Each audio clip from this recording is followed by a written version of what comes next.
Okay.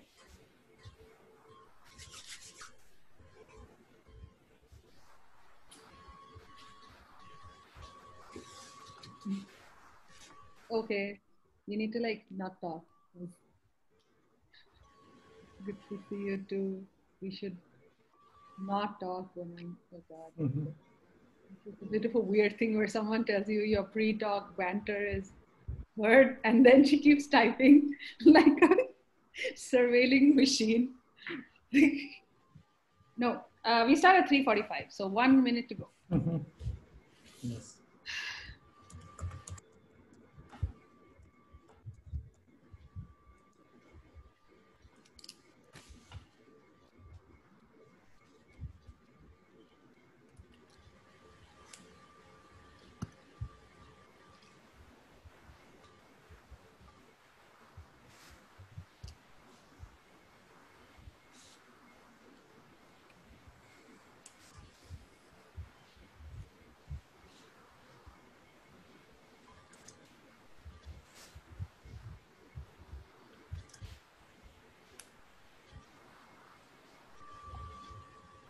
Seema, just indicate to Remy when the Facebook Live is on, and then we can start. Okay.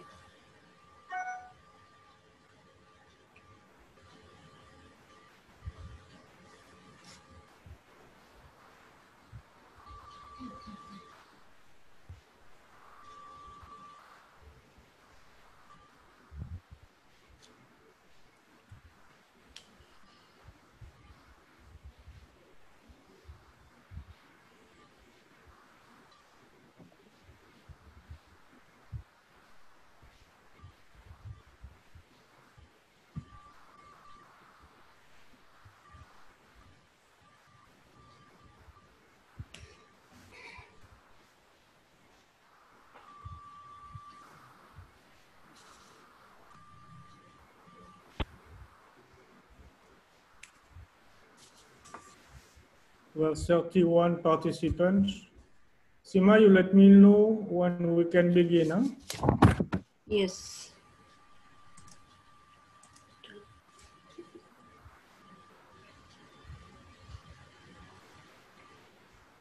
Yes, so we are on Facebook now, live on Facebook. Okay, so let's begin. So hello everybody. Welcome to the 129 urban workshop planned by the CSH and the CPR. As you know, these workshops seek to provide public discussion around the development of the city. As you might have noticed, there is a big change in the presentation today because Somjitala was about to present research on Swachh Bharat. She is not able to come. She has to cancel for personal reasons. But hopefully, we have the chance to listen to someone else. Dr. Aprajita Sarkar is currently a postdoctoral fellow at the Centre de Sciences Humaines, New Delhi. She is an historian specializing in the post-colonial history of family planning in India. She has a very interesting profile because she was trained as a journalist, and in JNU, she is using images and film into her research, and she had received a PhD from the Department of History from Queen University in Canada. Her PhD was dealing with the nuclear family in the backdrop of the urbanizing cities in India. For her presentation, she will talk about family planning in post-colonial India and its desire to reduce birth rates, which has translated in spatial politics of the everyday cities. So she is using, as I told, images and short film to show how this idea of the nuclear family in India became the cornerstone of economic modernization and urbanization, modalities of urbanization in India. So, Aprajita, I hope I've been clear enough to present your profile and your research. Feel free to correct me if I was wrong. It is 3:50, so I'll let you present. You can share your screen and it's your turn. Thank you. Thank you for the introduction, Remy. And Yeah, thank you, CSH, for giving me this time and money to work on this. All right. So today's talk, unfortunately, is not on voice speaking, but it is on something far more boring, which is called Peopling New Delhi, Conjugality and Urban History in the City, 1950s and 70s to 70s. The point of the talk is to help me out when I write my article, which is just about in the middle of my early stages, and it is in a formative stage. So any question from you all will help me just figure out my article better. All right. I start with this quote from the first master plan of Delhi. A city is a living organism. To create conditions conducive to healthy living is the hierarchy of healthy living. The hierarchy of city structure is built from the bottom upwards. Only in a healthy environment can life for the common man become very rich, satisfying in the future metropolis. Now, juxtaposed with this huge quote with a lot of history of growth and visions of equal citizenship is this little poem prose, as you call it, from Ravish Kumar's book, published in 2015, Ishq Mein Sheher Hona. Those who can read it in Hindi, please feel free to do so. I will have a very bad translation for all the rest of you. This is what the prose reads. They would meet at the temple in Chhatarpur, but they liked sitting in Jama Masjid. It lay quiet, immersed in its long history, offering them solitude. After eating at Kareem's, they would walk up the steps of the Masjid Star. They liked the fear of seeing Delhi at that height, taking the steep and narrow steps, trusting each other's hands. The desire of lightly brushing each other is what makes them urban or shahri, even as there isn't that much space for such light touches in Delhi.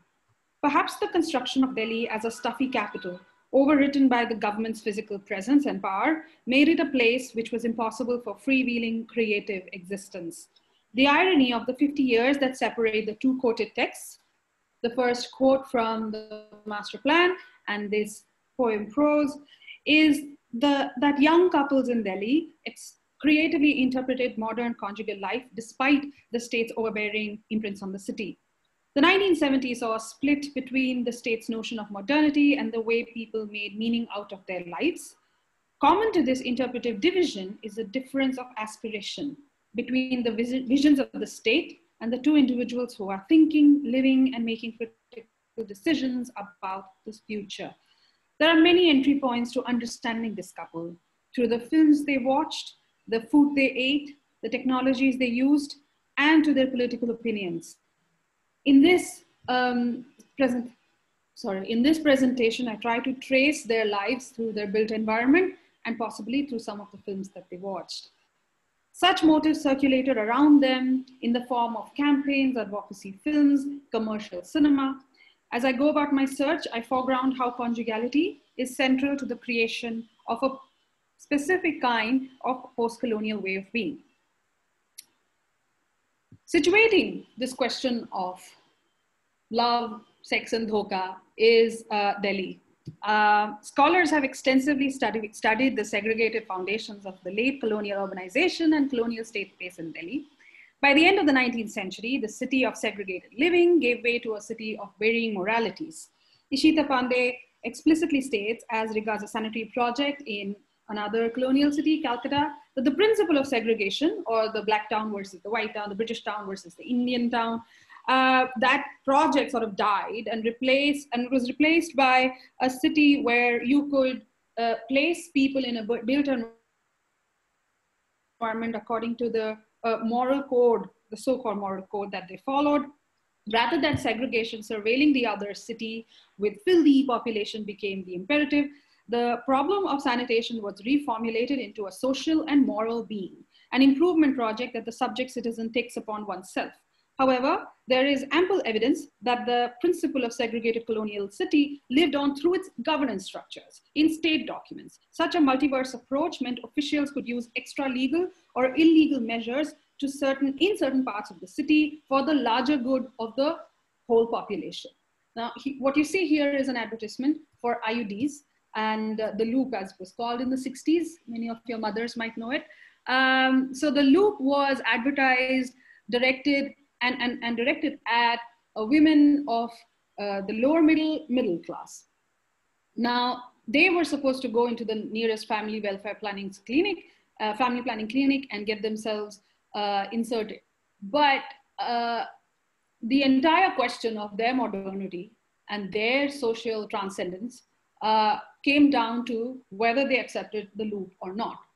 So again, it is a question of a moral improvement project and whether a woman is willing to take that up on herself or not. So if she's not, then that's her problem and she becomes a problem of the state.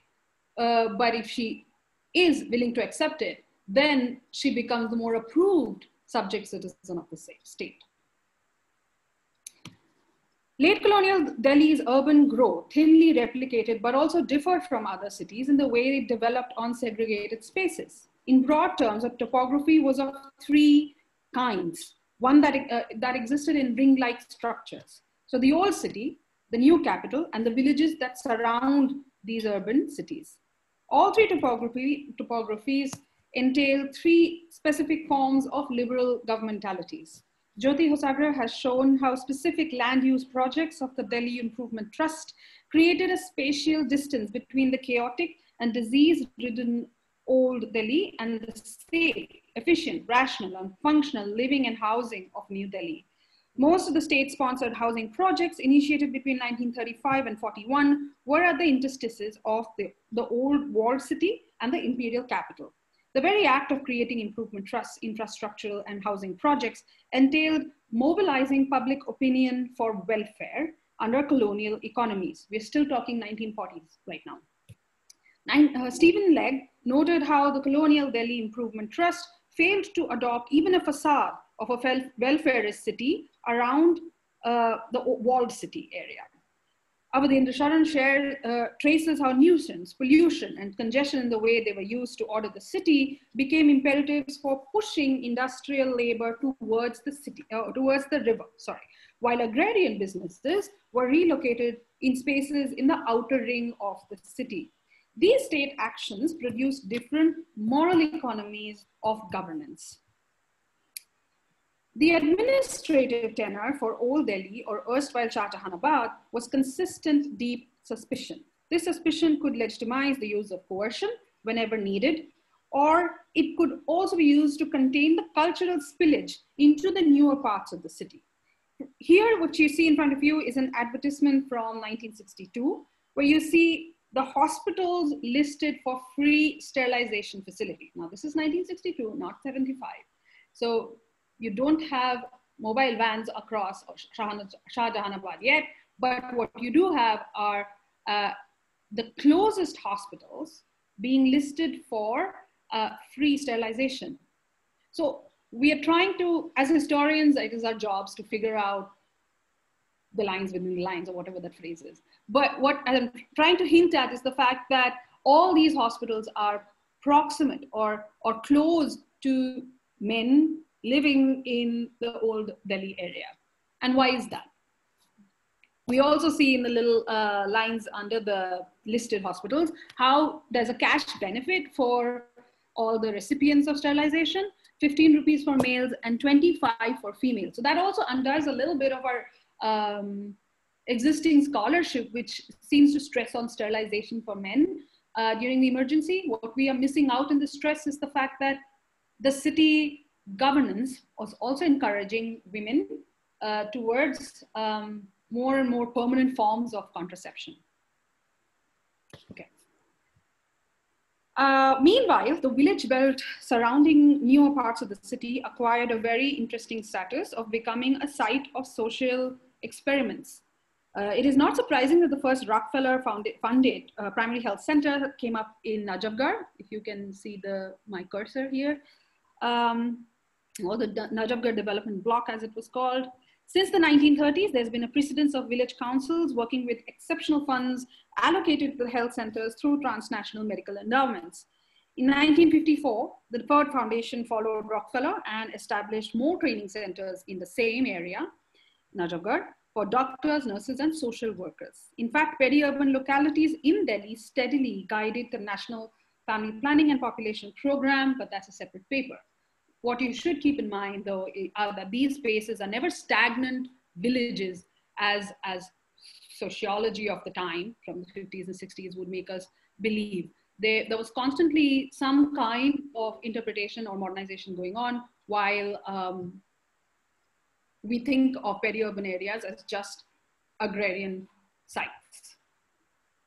Okay, coming back to central Delhi, administering urbanization there had completely global influences. Dia Mehra talks about how the state acquisition of land in central Delhi through the improvement trusts and the administrative trusts over the interwar years and the Second World War kind of was dependent on the resources that were available to the state, and whenever the state felt like it had money to dispose, to build newer and newer forms of the capital. The process of housing and settling people in this area is one that established the state's complete sovereign authority over the city. It is in these attempts we see state-owned public housing as a colonial state and also post-colonial state's way of occupying land and creating property. Both are two different things. As Devjani Bhattacharya has shown in the context of Calcutta, housing projects carried political connotations of leveling the land speculative market to be exact, while also coding such land as valuable state property. Peopling New Delhi meant creating public lands for public uses, but it also allowed coding people's identities through their built environments. These were the first attempts to index status through people's incomes and create housing according to lower and middle income categories. These connotations find cognizance in the decolonized vocabulary too. New Delhi was home to the bureaucracy, and that is what makes this space a perfect site to study what the post-colonial citizen was supposed to look like. We study the process of state acquiring land through this knowledge, and it was doing so for the best of its employees and its most prestigious faces. Now, establishing government residences were of course not unique to either the post-colonial or the colonial government. The Labor Department worked within different Delhi constituencies to create offices and homes for the bureaucracy since the 1930s. Ordinary semi-detached government residences were to have one large living room, an office, three bedrooms, 2 dressing rooms, 3 bathrooms, and a kitchen, pantry, garage, and servant quarters. The number of servant quarters defined the rank of the official. 5 for a high-ranking officer, 4 for a lower grade officer. The rent for these homes were anything from 76 rupees to 62. Additional charges applied for furniture and electric consumption. What you have in front of you is a sketch of a sports club, obviously meant for the upper and higher ranking bureaucrats. This was not color barred. It was essentially rank barred. Only certain bureaucrats of a certain rank were allowed in this club. It was for the tennis court, construction of a tennis court for the Minto Road Club. I don't know if this I should go and check whether it still exists or not. But anyway, this is what the tennis court should look like. In a way, I wanted to show you how in the archives, these spaces find legitimacy and these recreational purposes find institutionalized ways of coming alive, actually. Yeah, one of the first few tennis courts in India, from what I know. A separate set of furnished private houses were to accommodate 2 or more families in each house. The rent for this form of housing was also calculated on a plain area basis, limited to 10% of an officer's pay. These houses were meant for middle to lower rung officers of the central ministries. These were also shared residences. They weren't quotas. They were shared residences divided between 2 or 3 families. They were allotted to officers according to special rules. The applicants had to register their intent to occupy by a certain date, and then it's a first come first serve basis. Now, here's where you see 3 categories of middle rung bureaucracy coming alive. Number 1, married officers with families. Number 2, married officers whose family is only 1 or 2 children, possibly just a couple. And third is bachelors. even though there are no moral undertones in the way the allotments were given out, the classification system displayed a certain ambiguity towards unmarried young colonial officers. Now, this is where the first instance of land use emerges. The estate officer was to allot homes according to the family's needs, individual officer's family needs. However, he was to allot the more expensive accommodation to the higher paid officer. But what if the higher paid officer was a bachelor? So the estate officer, the one who had to allot land, had to negotiate two opposing imperatives when allotting land. When allotting housing, the pre-existing housing, not the land which has been acquired for more housing later. So in these attempts to allot land and homes, we see some of the first assumptions of conjugality being defined in terms of built environment. Married officers with families were given homes, no doubt, but based on their rank in the bureaucracy. So that also kind of showcased whether they had the wherewithal or the influential powers to sort of get themselves one of the better houses which had 2 rooms rather than just 1, and where they didn't have to share their residence with another family. If they could, great. If they couldn't, but simultaneously, one must understand that a lot more building and was going on around these middle-class families, but not for them. For instance, the sports club was not particularly for middle-rung bureaucracy. So from here on, I'm going to just assume that I've made a very good connection between urban housing and its associated built environment, and how it gets, especially central Delhi, gets attached to bureaucracy, rank, hierarchy from here on. All right, I'm going to ignore these little pings.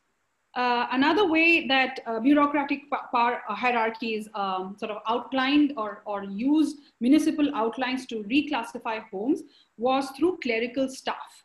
Now, the criteria for classifying which officer gets to live where is determined by his or her rank in the bureaucracy. And the lower the rank, the more they're pushed towards the outer limit of central Delhi. So the unorthodox residences of Old Delhi were meant to house married clerks. Now, what makes them unorthodox? What you have is the slide in front of you shows a list of quarters or residences that were built in and around Delhi Gate, just further away, but they got reassigned to higher level clerical staff in 1941. Once these houses were deemed safe enough after being tried on families of clerical staff. Mall Road, Lucknow Road, I don't know what that is, but Timarpur Mall Road still exists. The rest of the roads I don't really recognize, but these are areas where today Delhi University, in and around those areas, were the ones which got government housing allocations to the lower middle bureaucracy. Now keep in mind that in all of this, the family size is still something ambiguous. Now that changes much, by 1962 that changes. So keep in mind that the idea of family size is still there, but not really manifested in the way that it comes in post-colonial governance. Now when the master plan comes in 1962, we see that there is already a lot of tension because of the central housing projects. Let's say the CPWD, not DDA. DDA is still not in existence, all right? Already sort of feeling very congested by the lack of land in central Delhi, and already trying to push into the older forms of Delhi so that they have more and more land for housing the central bureaucracy. It is at this point that the master plan comes into existence and sort of has a lot more authority because it basically baptizes DDA as the sole authority to own land, to spec and to undercut all kinds of speculative markets on land in Delhi. Even the Jawaharlal Nehru papers, which have been opened thankfully for some years now under Imti Murthy, has Nehru sort of getting really perturbed by why land in central Delhi was getting so costly, and there has to be something done, otherwise all the embassies, where the staff, where are they going to live? The land is becoming too expensive and the rent is too expensive. And at that point, in that conjuncture, you have the first master plan come in. Enough has been said about the first master plan. I mean, a lot of people have been writing, but what I want to focus on is the way the social imaginary that made master plan sort of comes alive, and how it's contested in the same grounds on which it is meant to create citizens in that sense. What you have in front of you is an example of Lodi colony. Now, Lodi colony, I remember from the paper trail and even in the master plan as being mentioned as one of those areas where squatting was a big problem.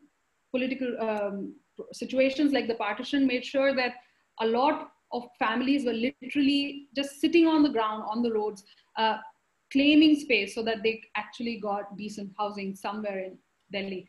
And that kind of squatting was, of course, illegal. Many people went to jail. And then you have this, this project in front of you so many years later of another kind of gentrification, where you're using the walls of the same government sanctioned housing as art and an art district. So what is squatting? What is art? Who even knows? All right. Next, I'm going to show the clip of Tere Ghar Ke Samne, which is set in Delhi in 1962. The credits of the film shows the various important signifiers of the capital. Notice how New Delhi is captured by monuments, gardens, its people, and roads.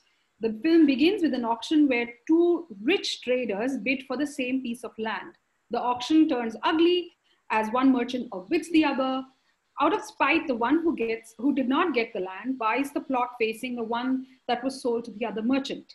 Both represent the elite clusters of upper class Delhi society, and they become sworn enemies after the bid. I'm just going to let this play out for you to guess which building is where. This is, of course, Parliament. Is there any sound? This one doesn't have any sound because I was worried about. No problem. That's good. Good. No problem. YouTube might catch it and it might become an issue. So I removed the sound. Right. So this is the bid that was going on. Please notice the attire, the way this person was supposed to be auctioning land and what kind of land was being auctioned. So this is Nutan's father. Now he is bidding for one land, and the same piece of land is, okay, so now you know. So then Devanand's father comes in. So the protagonist, played by Devanand, is an architect who is one of the trader's son. He falls in love with the other merchant's daughter and tries to maintain dual identities to get close to her. He has to work with differing class structures to tidy over frictions between two families for his romantic link. Ultimately, his romance with Nutan is this New Delhi triumphing over vestigial kinship identities with his ambition and secular modernity. He isn't a social reformer. He's not out to change his father. He simply wants his father to accept his romantic choice, who will then eventually, the hope is he will transform his family through his conjugal choices. As scholar Mihir Pandya wrote, the film showcased the promise of a new capital, which could bend traditional forces by its faith in modernization. The master plan was essentially that faith written in document. So the land use pattern, in a sense, was a translation into physical form of the planning policies and principles. It was supposed to be comprehensive. It was supposed to be long range, constantly talking about how the city needs to be rid of chaos. All the deficiencies need to be addressed. Housing shortage was a big thing that was sort of hovering over all the documents. Cheap transportation, that people live next to their workplace, was also another big interest. Industry as a source of nuisance, large noxious industries like slaughterhouses were to be taken away from residential areas, and principles of zoning thereby existed or were translated into physical form by pushing them out, as I've already mentioned, into the peri-urban areas. What you have basically is a way of surveilling and controlling land use. And residential use was to be strictly about homes, housing people, and not about commercial activities at all. Remember here that that old Delhi was always a form of a lesson that one must not follow. The master plan, even the governance, housing governance structure projects around starting from 1941, constantly talked about containing the effects of old Delhi. So we can definitely think a little bit more about what that effect was. What did old Delhi come to stand for in the papers? Of course, there's a lot of work. In fact, 90% of the work done on Delhi is about the spatial containment of old Delhi. But what happens when a very new city is built as a negation of something else? What happens to the people living there? What happens to the families? And what happens to that notional, mythical family for whom you're building this new city in denying and erasing another city? So essentially, the self-contained unit about which the master plan was so obsessed over is the neighborhood, the family. So this is what a typical family from a government advocacy film looked like. Pay attention to the living room. This is the living room. All the dolls in the showcase, the child reading. Again, one little boy, one girl. There's a radio which is being displayed, or whatever you called it then. I don't remember. And there's opulence, but there's also middle class opulence. Not too much. You don't show too much, but you show enough to show that you're educated, you're having a good time, and the lady actually has time to sew and do other things and not just cooking. So imagine this film, which was released in 1962, to be one which was showcasing what the government wants from you. It wants from you 2 children. It wants from you birth spacing. It wants from you things like savings, LIC. It wants, and he's presumably a government employee. He wants you to, the state wants you to actually focus on not just procreating, but procreating with a purpose. And here's where I push how conjugality is now defined by family size. So it isn't just about who you pick as your romantic other half or arranged marriage, so your wife, but whether she's or he is literate enough, aware enough to understand this massive state vision, which is of a small family. The hum do hamare do is essentially the norm around which the state creates its citizens. So we have this advertisement from 1962 again, which shows how there's a bride and a husband, and they're happily getting married. And in the pyre, you don't just have family, you have a home. So this Lakshmi Enclave, the housing society, is promising not just a home to them, but a home sweet home. The plot holders will not just get a home, but a whole life, which is built around this idea of prosperity, material prosperity. Also a certain kind of dowry, which is like just a subtle undertone. Of course, this is what you can also see from here is the way that the vocabulary of the entire small family is very Hindu.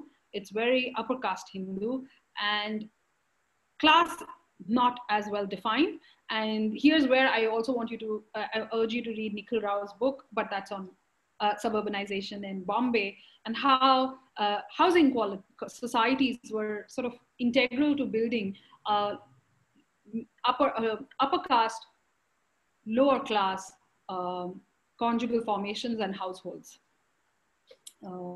Yeah, so we can talk about that later.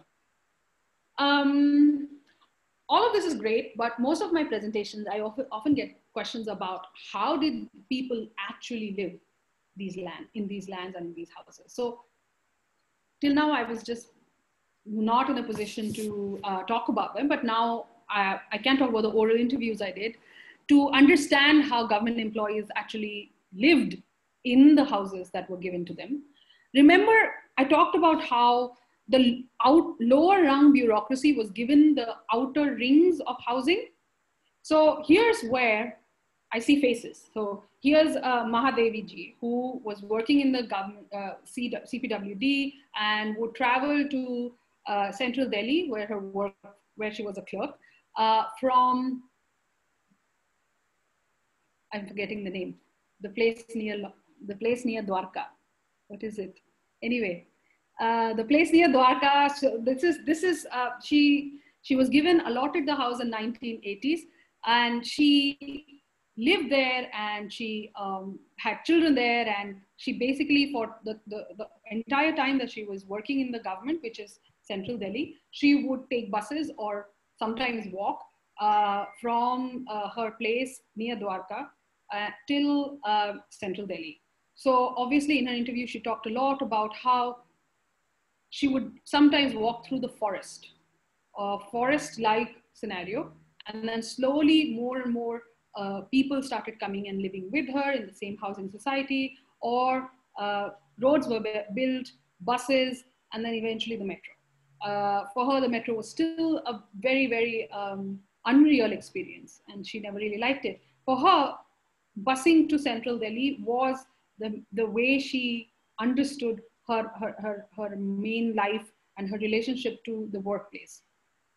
And on the left, you see photographs of someone who drove the audiovisual van for family planning advocacy. If many of you might remember, or your parents might remember, that there were vans which would broadcast a lot of Hum Do Hamare Do kind of slogans across colonies in Delhi.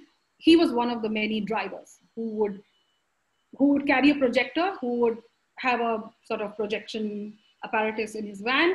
He would drive the person who would be the AV in charge person, and it was his duty to just go around circulating this advocacy, and he was in charge of the jeep that would take this message everywhere in Delhi. Also living in the same quarters as Mahadevi ji in and around Dwarka.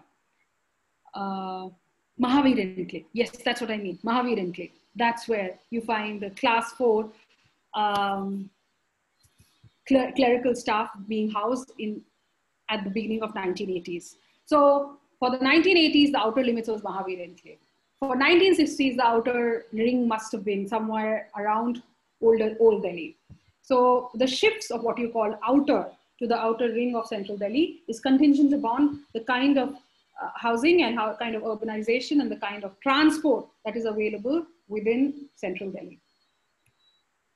Okay, so as and when we do talk, like we understand how conjugality becomes important to the way housing works in Delhi, we also must understand that the middle class that was coming up with its stress on 2 children only had the other side. The other side of the coin was a middle class consensus on the need for sterilization on specific populations. It's as if the ones who needed sterilization were people who were too irrational, or people who were just too resistant to the idea of contraceptives, to the idea of planning their families. And so therefore they needed more permanent solutions. So here's where you see, like from 1967 onwards, you see a break in the way the small family norm gets interpreted. The middle class understands it as a way of policing or mobilizing public opinion around compulsory sterilization on the working class, lower caste populations. And I'm saying this very consciously. We, of course, have talked about compulsory sterilization and all the illegalities that Emergency is known for. But what I want to point out is the fact that the trend or the tendency to send sterilization vans and mobile vans towards older Delhi was something that you see right from the late 1960s. So what happens in the late 1960s that sort of pushes people towards convincing themselves that sterilization is it. It'll help us alleviate ourselves from poverty and we don't need anything else. So my project therefore is at the trifecta right now of sterilization, contraception, and middle class, the emerging middle class, housing for them, and the displaced city, the city which is constantly coming under formation and how the three of them come alive to come up with a civil society which can pretend to be apolitical or has the privilege to be apolitical today, but has its roots in deeply Malthusian or deeply sanitary projects of citizenship. What you see here is a typical example of a DDA-MIG flat. You have these yellowing floors, apartments, and you have a sense that time has stopped here. And in some ways, time has stopped here because we don't see these the same prototypes of these DDA flats coming up in other places. We see different forms of the same model. In some ways, these housing projects are not projects. These colonies are relics, and they tell us a little bit about the time in which they were constructed. For instance, where the cursor is right now, this basement was meant for two-wheelers, not four-wheelers. And therefore, you see a DDA, a Maruti kept, I mean, this photograph was taken in 2011. Right now, it's not a Maruti, it's a Wagoner, which is kept outside, not being looked after, and just kept there for emergency. And that emergency never comes, and that car just slowly, gently weeps away. Similarly, what I'm trying to show with these photographs is how a form of life is coming to an end, or is being replaced by something more than just housing people. The DDA imagination of middle-class families, strong, solid, living in good, equitable land, housing, which looks same, equal, is being replaced by something more speculative. It is being replaced by something more open to markets and open to more ambition. Now, the families of the children of the families that grew up in these colonies clearly do not have time and space for a Maruti 800. They have moved on to bigger cars, which do not fit in those houses. So therefore, Gurgaon has its own proliferation. There's spillage happening in Gurgaon and Noida and Ghaziabad. But Gurgaon in particular, where this photograph was taken, is definitely a place where you see a lot more older people just moving to retire and spend the rest of their lives away from central Delhi and away from South Delhi even, because prices of land have shot up. Interestingly, I know this is a bit of a jump, but stay with me. In the last since early 2000s, we see this massive increase in the interest around nuclear family formations, conjugality, city as a trope for Bollywood or Hindi film industry. We see several films come out, do well, about conspicuous consumption, about how middle-class life of a certain kind is material for nostalgia, and how these families came up despite the kind of barriers, material barriers they had in front of them, how these children are smart and progressive, and how they overcome barriers by just staying together.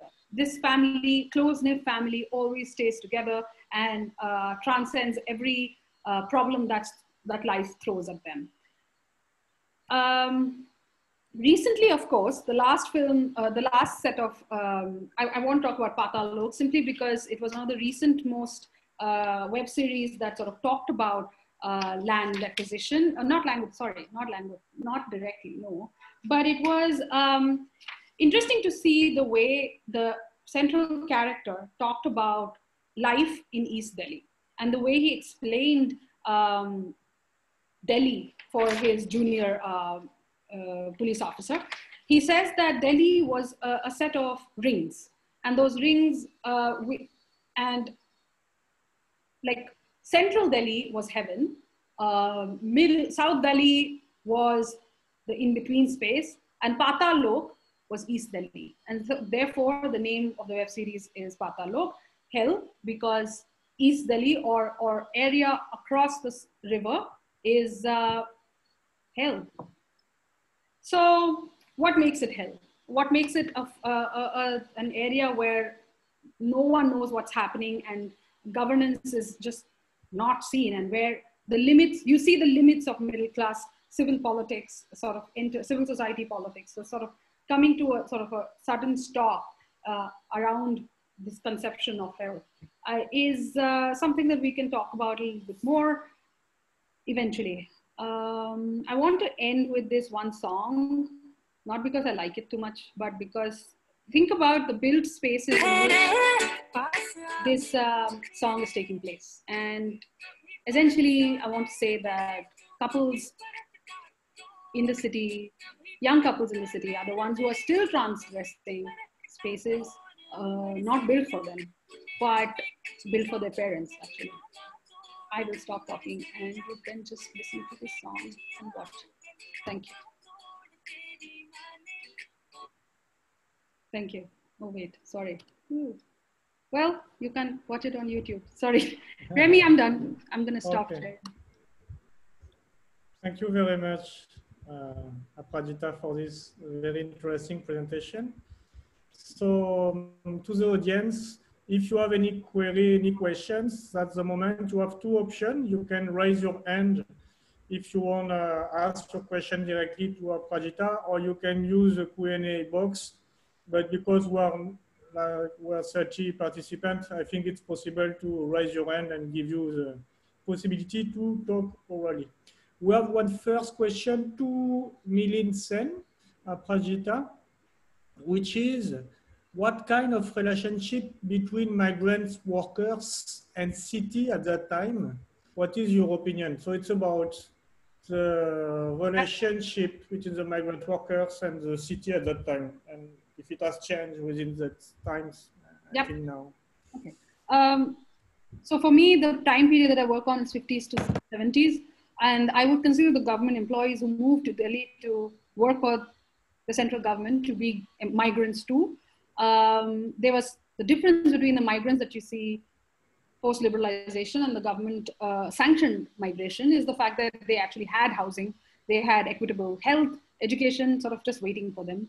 And they were they were supposed to be the prototypes for the post-colonial governance to sort of showcase what India should look like for the middle class in the coming years. Obviously, some people fell very happily within that prototype, others didn't. Post-liberalization, of course, migration is an entirely different case, especially if you're not on a government-sanctioned job. If you're coming to the city to just on very speculative contractual jobs, you have none of it guaranteed. You don't have guaranteed housing. You don't have any of this. You don't even expect it.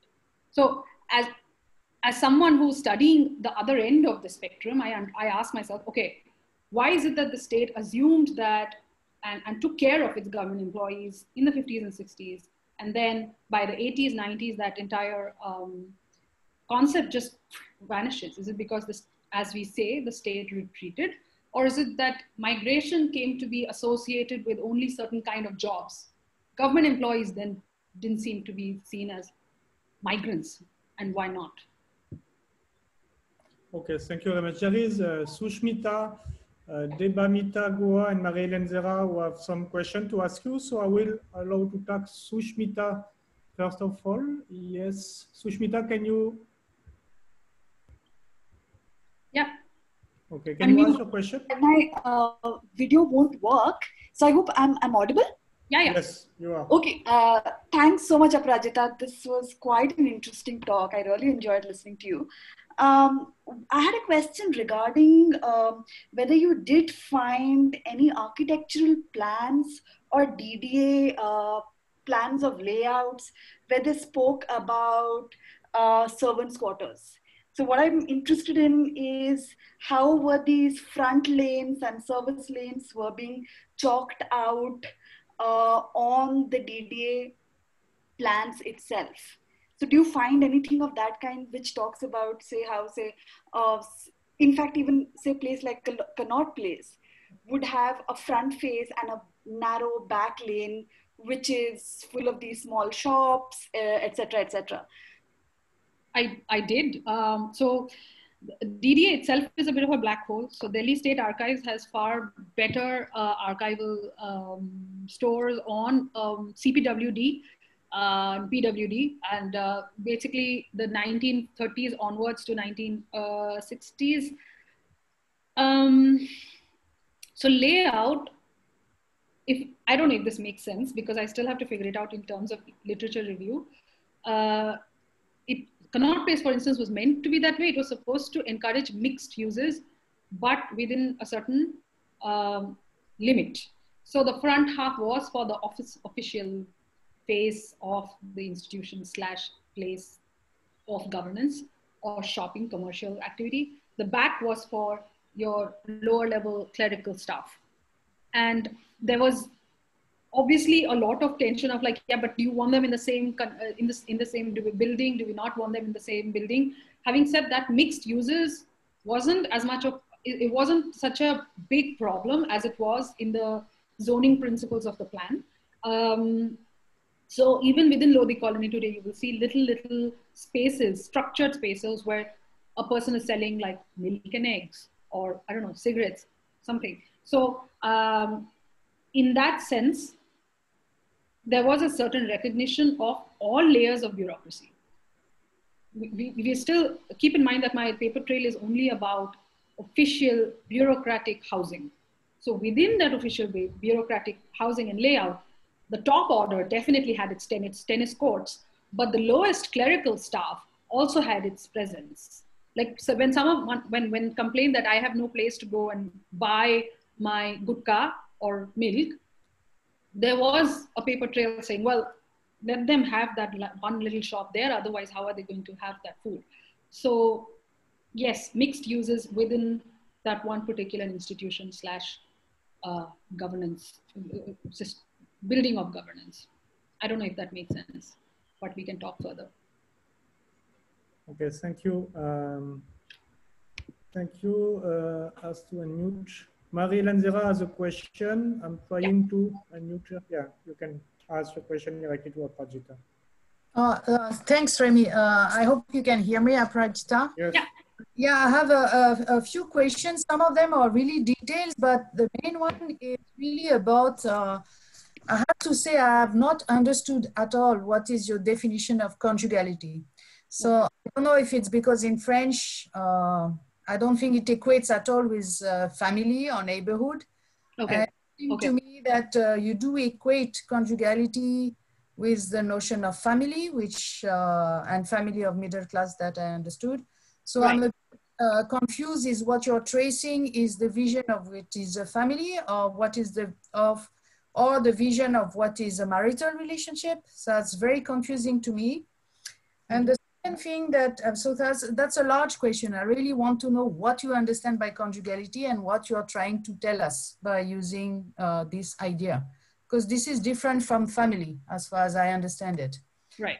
Second question is, okay, I'm not a historian and I don't read enough history, but if I think of, for instance, Awadandra Sharan's book, looking at different sectors about Delhi history, right? He's looking at housing, he's looking at different sector, he's looking at water. It really gives us different timelines. I think what is interesting in his work is that he shows that ruptures are not necessarily the same one for different sectors, right? And in your work, I have no clue of what is somehow the moment of rupture. I don't have a historical reading that is very clear to me. Okay. Post-colonial is, okay, is an easy distinction, right? Okay, 62, okay, the master plan, but after 62, when are the moments of transformation, right? Mm-hmm. I mean, does the state totally lose an idea of what is conjugality because it's private sector or private housing taking over? So I have no understanding of what are the various moments and what do they correspond to. So if you could, sure. And there are some things like, for instance, that's a detail, but it's I think, like, for instance, you talk about Lodi Colony and you are linking art and squatting. So again, I'm not very clear what you're trying to say there. Are you trying to say that the idea of space has changed, or the idea of what is acceptable has changed, but what is the link with conjugality? I have no clue, I don't see it. Okay, thank you. So conjugality, from what I have picked up from the literature, is one's ability to choose one's partner, who they choose for their living relationship, what is the kind of sexual preferences they try to sort of get from, and what are the preferences and how the political repercussions of those choices to be with a certain person. I really learned a lot from Maithili Srinivasa's use of conjugality when she's talking about land relationships and family court cases in Tamil Nadu of late colonial Chennai. Late colonial Chennai, Tamil Nadu, yes.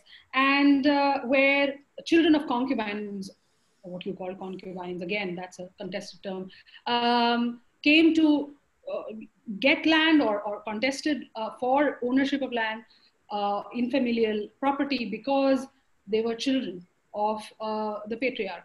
And I mean, I'm reducing the entire book to very little things. So my understanding of conjugality was that when a person or when a certain individual from a certain class, caste, and hierarchy uses their reproductive capacities or their romantic affiliations to create a life or a relationship with with a woman, and here we're talking about very heterosexual, heteronormative institutional structures, there are political repercussions. Now, literature has looked at conjugality in that sense, how reproductive choices were made, how sexual choices were made around areas of contraception.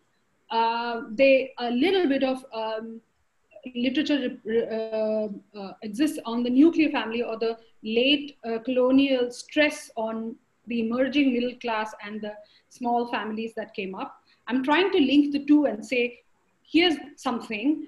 Built environment was also part of this conversation. Plans, architecture, they were also aware of the way men and women, young couples were coming together to create a family which they fashioned themselves to be modern. We are a modern family, and the modern Indian family had to necessarily have children less than 4. So that's family, that's not conjugality. That's not the... No, that's not. But no. Yeah, what I'm saying is it comes from the choices that one makes as a productive citizen of this country. So I'm trying to, maybe because I'm jumping too many loops here, but I'm trying to talk about how a person's marriage preferences or reproductive preferences are sort of in part or of or a larger meta-narrative around being modern. And the second step to that is the family formation and children. So children come later. Conjugal relationships first are defined within this idea of being modern. And from that being modern, you then decide to accept the status script of having 2 children. So for a new government employee in the 1950s, it is important for him, I'm saying him very specially, to define himself as modern through his choice of a wife. And then the choice of wife becomes a choice of number of children. So the social aspiration of being part of Delhi had to come from this stress on being modern. And this modernity is not the classical modernity as we see from being passed on from like Europe, but it is a form of modernity which contests some form of kinship identity, but not all of your colonial kinship family formations. So 50s and 60s are not in that sense demarcated from the 40s, because all through this, let's say the late colonial to the early half of like the 50s and 60s, you see an urge to build a modern India in the form through disciplines and in the form of little pockets of disciplinary studies. So demography, for instance, defines this nuclear family as the cornerstone, as like, okay, here is this notional small family. Let us see if women are using this form of family, accepting it or not. If they are, great, they are part of Central Delhi. If they are not, then all our studies in Najafgarh and in the rural clusters will somehow deem these women to be backward. So magically, contraceptive use becomes an index of modernity. Now that's a huge jump to make from a person's sexual choices, or a person's choice to marry within or live within a certain, marry a certain person and live within a certain built environment. So a person living in Najafgarh, married to a farmer, what about her, not agency as much as what about her choices towards contraception?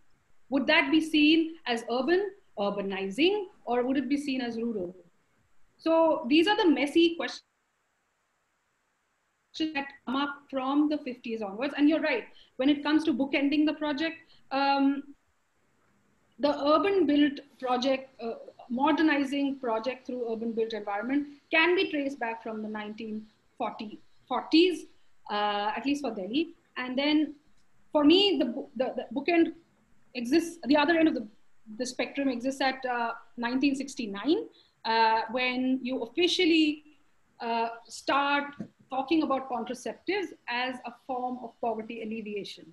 Like, we have made all these like crazy jumps from contraceptives as an index of modernity, contraceptives as an index of developmental economy, and then suddenly it becomes the sole focus of all kind of poverty alleviation programs, which is when family planning becomes like overwhelmingly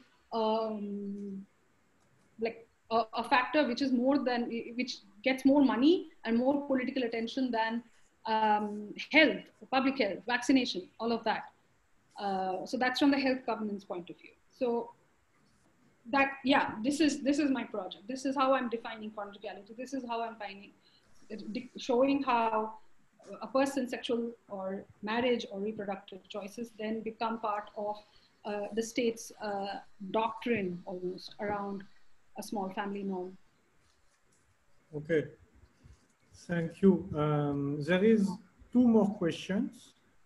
There is one question from Sunali Kumar and one question from Parto Mukapalai. Parto is busy at the moment, but he has written a question that I can read. Did particular ethnic groups dominate certain government job categories in Delhi? And is this related to creation of certain neighborhood? Also, did you find any link to the seating of religious places and the spatial pattern of ethnicity, or the seating of public spaces and the sizing of private conjugal spaces, especially if different ethnic groups had different initial preferences with respect to the ideal family size? I'm going to turn it around and be like, okay, the ideal family size was ideal because the state called it ideal. And for them, it was literally that inverted triangle, anything less than 4. For them, birth rate and fertility decline was the biggest statistical aim. Like, it is like that one total focus that they had. And for them, the government bureaucracy employees were the first people who should follow the doctrine. And in that sense, it was a very secular aim of making sure that all big government employees somehow follow this dictate of less than 4 children, that becomes less than 3, all of that. Who did it affect more in terms of ethnic groups? I'm going to be, I have an answer, but I don't want to be too much of a, let's just stick to neighborhoods, okay? So neighborhoods, some of the, like, again, I'm going to come back to Lodi Colony. Whoever lived around, who wasn't, like, Lodi Colony was for rank 2 and rank 3 government employees. Those ranks were secular in that sense that whoever earned their place in those ranks were part of those settings. And they, in 1967, there was a small family norm committee set up, and it made it almost compulsory for government employees to just have 2 children. They were taking away maternity leave. They were taking away health, subsidies from families who had more than 3 children. Now, understandably, that pressure came on the middle rung employees the most, bureaucratic employees the most. Religious places, there was always tension because, and by always I mean right from 1941, when all these government housing projects were coming up, There were always little religious places which were not part of the actual housing. And they were just sort of, housing came up around it. They circumvented the problem, spatially and materially, and also figuratively. And to me, what's interesting is the fact that all the memory retrieval project interviews that I have done, pretty much everyone really stresses on the fact that we were all secular. We all had 2-3 children and at max. And there was no way anyone could have had more than 4. It's impossible for us. We were constantly bombarded by that Hum Do Hamare Do messaging. We were constantly bombarded by the repercussions of what it means to have more than 4 children. So that narrative of population taking over our economy, and we are not developing enough because of the number of children, because of the number of children to feed, was constantly being pushed down everyone's sort of throats in that sense. But definitely family size then becomes a constant indicator or constant concern for the families who are living in central Delhi. There are more questions there. I will answer them later, but I'm going to circumvent that. Yeah. Thank you. There is 2 more questions.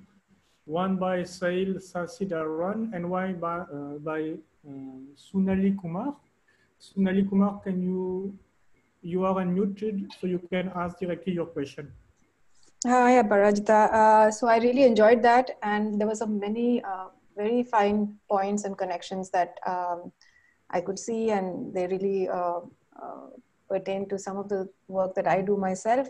But really based on that, 2 quick things. One is that I liked what you were saying about how the rural was a space of continuous intervention, and not just Najafgarh, but also these urban villages.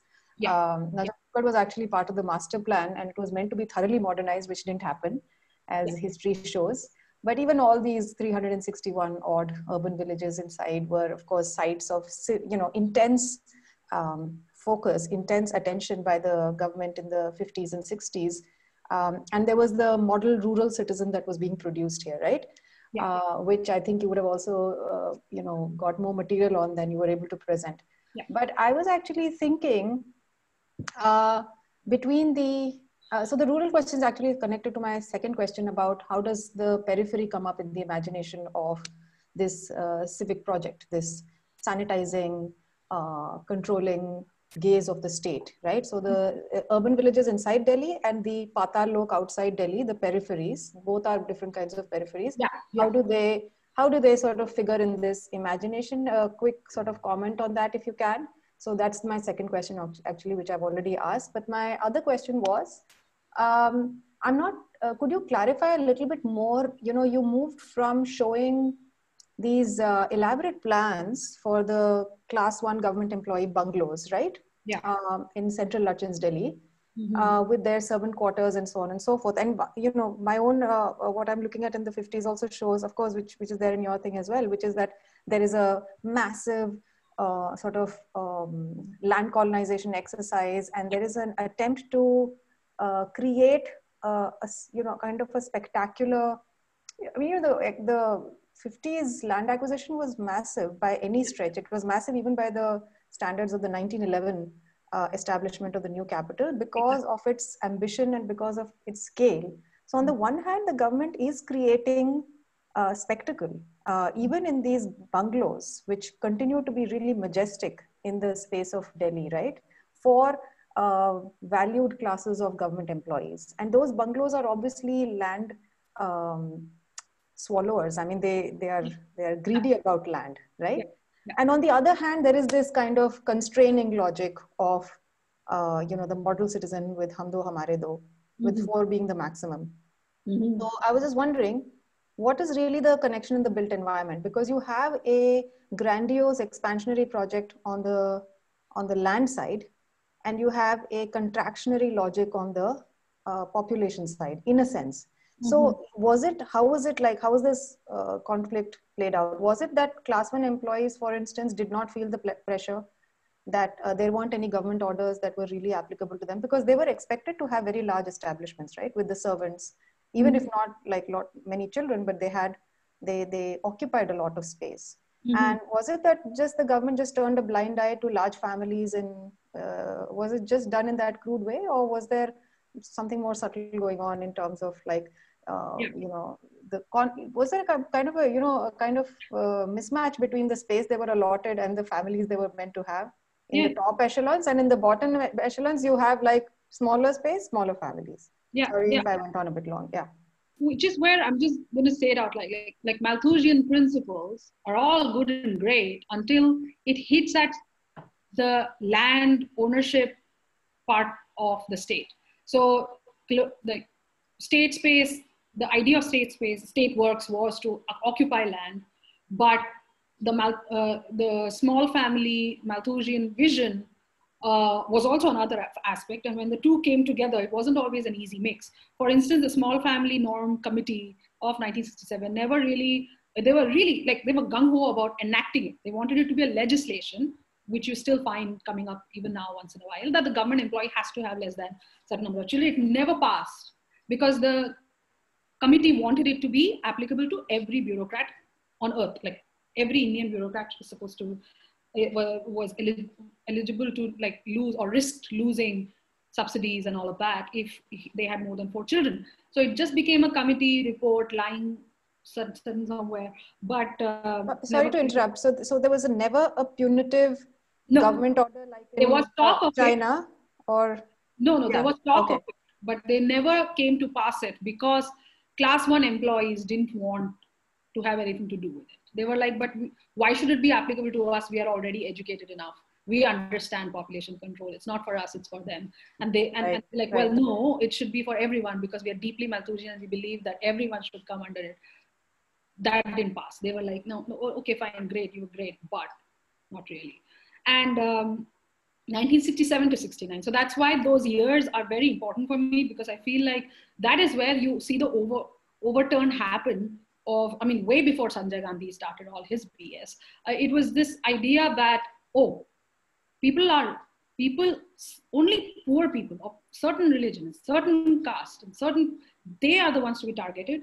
And we're going to pay people to come to the hospital because it's too much. It's been 10 years since the independence and no one's listening to us. Actually, people were listening to them. It's like fertility is still declining in India at a rate which is not equaled in any other part of the world. Like people really do want to use condoms and IUDs if you just let them, if you just keep pushing them towards sterilization.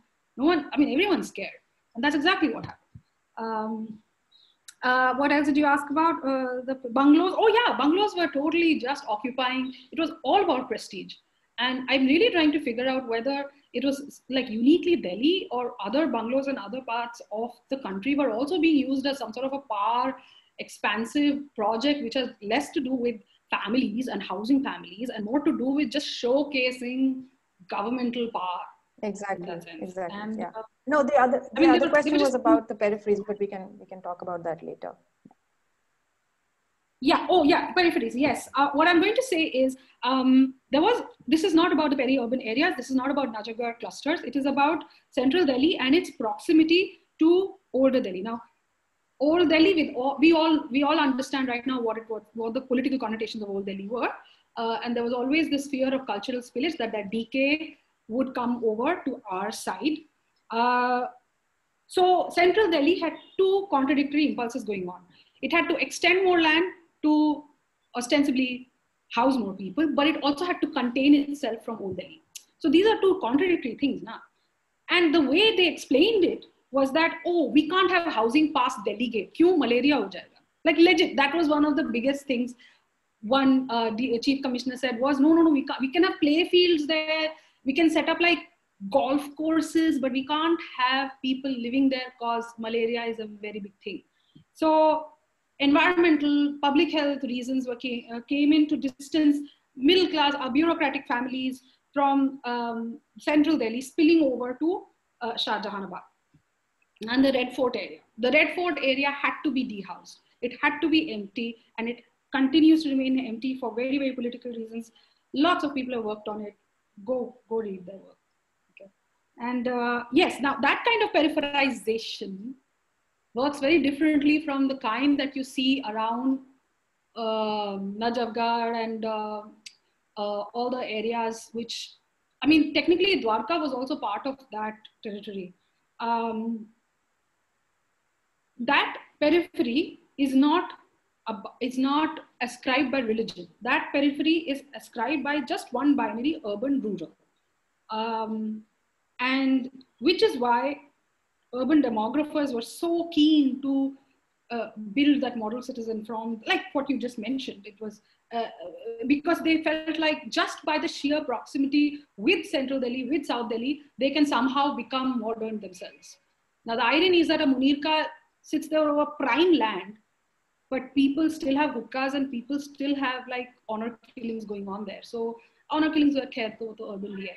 But there is a deep disjuncture between the way an urbanizing villages never really urbanizes, but people around them are okay with that. Like we have somehow just understood, oh, Munirka is like that, but Saket is not. Again, the register, spatial register, there just changes over a few kilometers. Thanks. I will talk to you. I know this is enough.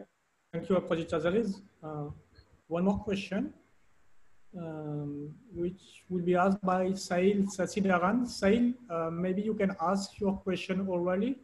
You are unmuted. Sure. Thanks, Rami, and thanks, Apajita, for the wonderful talk. Just a question regarding, you mentioned the anxiety around land value, especially, in Nehru's papers. And this is also something that plays out at the time with the ministerial intervention for the master plan, etc., the first master plan. Yeah. And while you try to trace your, biopolitical link of family life and the built environment, you don't talk much about the land and the estate side. Because you mentioned that there were these, how the housing for the bureaucracy was planned for, but there was also land that was being planned for future expansion.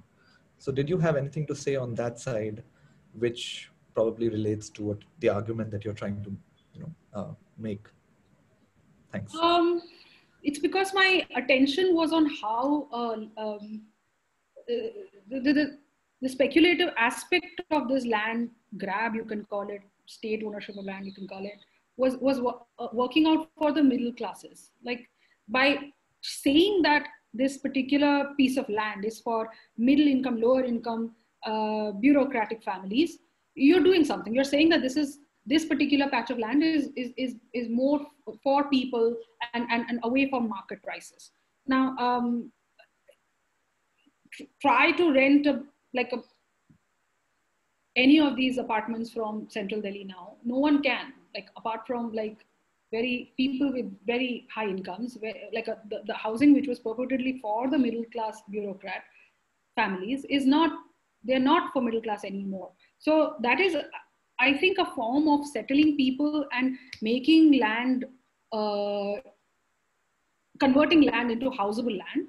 And then the speculation carries on, but over a long period of time. It isn't an escalated, like impossible to buy that piece of land right from the start kind of speculation. It's more gradual.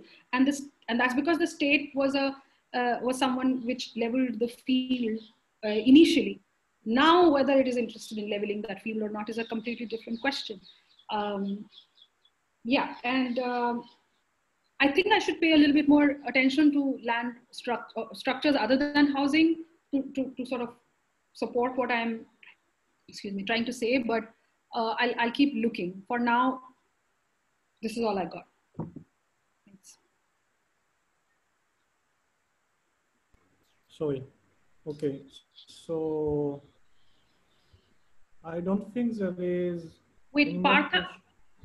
Partha had come back with a thing which I'm just going to push back on.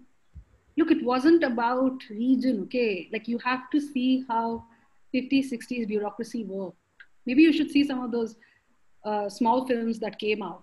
It was really about secular India and bringing, like secular by meaning secular, pan-national. And bringing like the iron, what is called the iron spine of bureaucracy or iron work of bureaucracy was exactly that. Every part of India was represented through the central bureaucracy.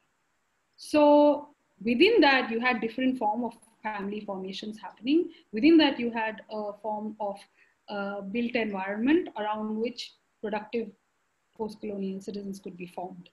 Regional differences, of course, played a part later when people started actually occupying those spaces and like sort of defining their own land use for themselves. That's a separate paper, but I'm going to still say that the first few years of the CPWD, the kind of housing that came up in central Delhi was pan-national, secular, and equalizing as long as you were a central government employee. Okay. That's all for me. Okay, okay.